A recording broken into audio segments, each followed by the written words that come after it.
ताज्या बातम्या व ठळक घडामोडींसाठी पाहत राहा JBN महाराष्ट्र।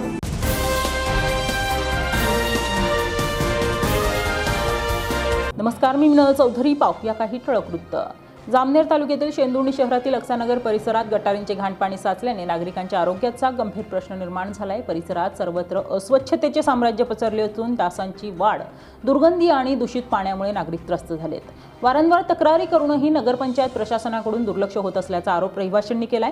स्थानिक नागरिकांच्या म्हणण्यानुसार अक्सानगर भागात गटारीची नियमित साफसफाई होत नसल्याने सांडपाणी रस्त्यावर साचत आहे। त्यामुळे लहान मुलं, ज्येष्ठ नागरिक आणि महिलांच्या आरोग्याला धोका निर्माण झाला असून संसर्गजन्य आजार पसरण्याची भीती व्यक्त केली जाते। नगरपंचायतच्या भोंगळ कारभाराविरोधात नागरिकांमध्ये तीव्र संताप निर्माण झाला असून समस्या तातडीने न सुटल्यास आंदोलन छेडण्याचा इशाराही रहिवाशांनी दिलाय। याबाबत जिल्हाधिकारी यांच्याकडे ही कारवाईची मागणी करण्यात आली। दरम्यान मंत्री गिरीश महाजन यांनी शेंदुर्णीच्या विकासासाठी कोट्यवधींचा निधी उपलब्ध करून दिला असतानाही मूलभूत सुविधा मात्र कागदावरच असल्याचा सवाल नागरिकांनी उपस्थित केलाय। गटारी साफ होत नाहीत, स्वच्छता होत नाही, मग विकास नेमका कुठे, असा संतप्त सवालही नागरिकांनी केलाय। प्रशासनाने तातडीने दखल घेऊन गटारींची साफसफाई, साचलेल्या पाण्याचा निचरा आणि कायमस्वरूपी उपाययोजना कराव्या, अन्यथा तीव्र आंदोलन छेडले जाईल असा इशारा नागरिकांनी दिलाय।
या बातमी तिथेच थांबूया। ताज्या अपडेट्ससाठी www.jbnmaharashtra.com या आमच्या वेबसाईटला लॉग इन करा। तसेच यूट्यूबवरील आमचे व्हिडिओ पाहायला विसरू नका आणि गुगल प्ले स्टोअरवरील JBN न्यूज ॲप डाउनलोड करून JBN Maharashtra news channel live पहा। नमस्कार।